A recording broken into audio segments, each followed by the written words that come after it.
Hey there everybody, today I have a very special episode. If you look over here, you may recognize this. This is my Minecraft, or Minecart elevator. I have made an updated and much better version, that now elevates the carts, I think it's 15 blocks high.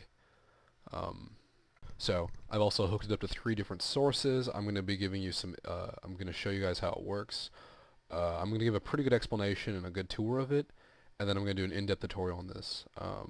Hopefully now that I've built it to a larger size and I've cleaned it up quite a bit, people will actually see how interesting this thing is. I'm pretty sure no one else has, if they have, I haven't seen it yet, made a elevator that does this. Just a little forward, since Pistons came out, moving minecarts upwards has always been something I've really wanted to do, and so this has allowed me to do it. So we're going to start it off with just the regular button press system, and as you saw my last one, whoops, I didn't go up this way. You saw my last one, basically this whole thing reloads a cart, moves it up a track, and puts it in. So what we're all going to see is we're going to see a minecart arrive here, it's going to go back down, and we're going to see them keep recycling, being recycled. Press the button, goes up. Oh, next circuit will do it. Press the button, goes up, minecart's dispensed, and it's brought down the track. The way I have it set up is that it goes every other time a minecart goes.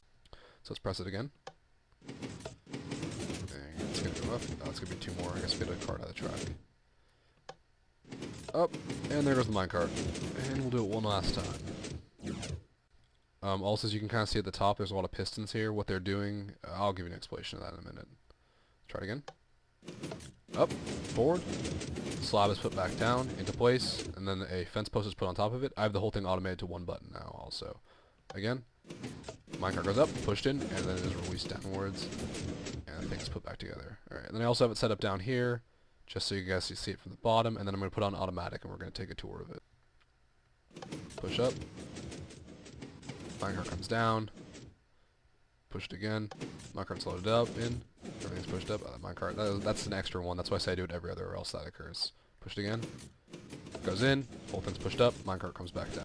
Right, so let's put this puppy on automated, and I'm going to do some explaining, because I hope at this point some people have actually become a bit interested in what this thing has to offer. Alright, so now it's running automated. And now as you can see, oh, it's pretty slow automation though.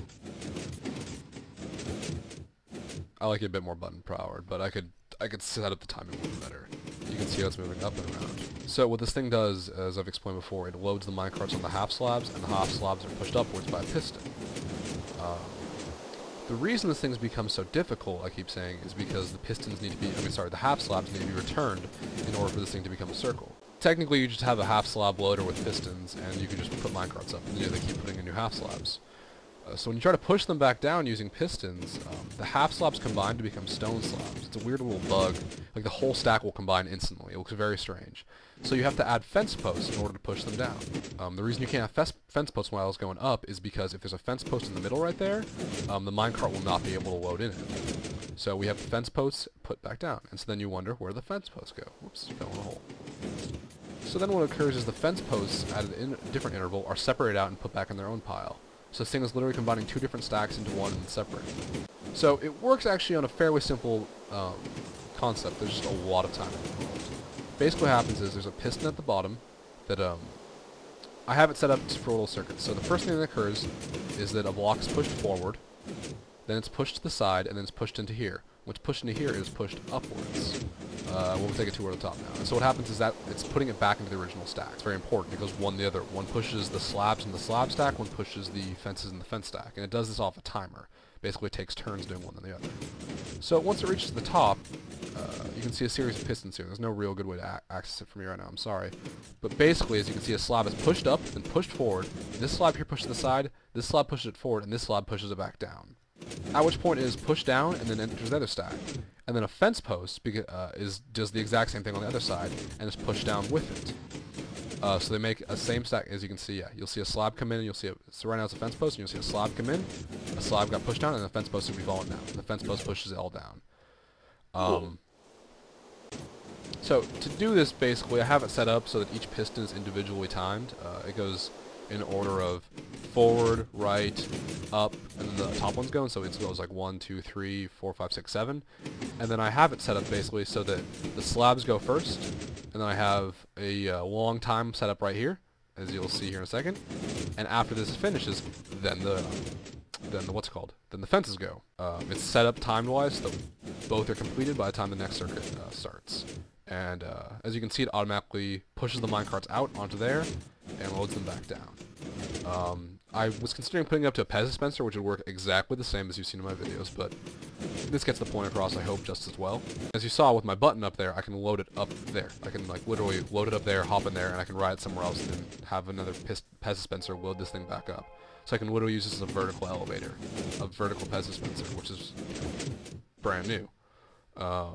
To load them on, the cart has to be pushed inwards at the exact same time the slab is pushed in. It basically combines the two units and they become one. And then the next time it's pushed up, the minecart takes hold of the slab. That way it does not fall through. Oh, I thought it stopped for a second. You can see the minecart press up. That's just about it. I'm going to be giving actually a full tutorial on this thing, but it does worry me because I don't feel I can skip a lot of steps, and this thing took me about 2 hours to build this time, even after having a lot of experience. As you can see, I cleaned it up by using torches to relay signals upwards, which I realized, like, you know, after doing it twice, that it will look a lot cleaner and prettier. But I hope you all enjoy and can really see, you know, it's pretty something quite substantial. I'll give it one more go from the top just because I think that's one of the coolest ways to see it. But yeah, I really hope that people are interested in this. If so, you know, I'll do a lot more work on this, but I've always worked with minecarts and want to get them to be able to go upwards, and this is the first I've been able to do it. And here's the last suspension for y'all. There you go.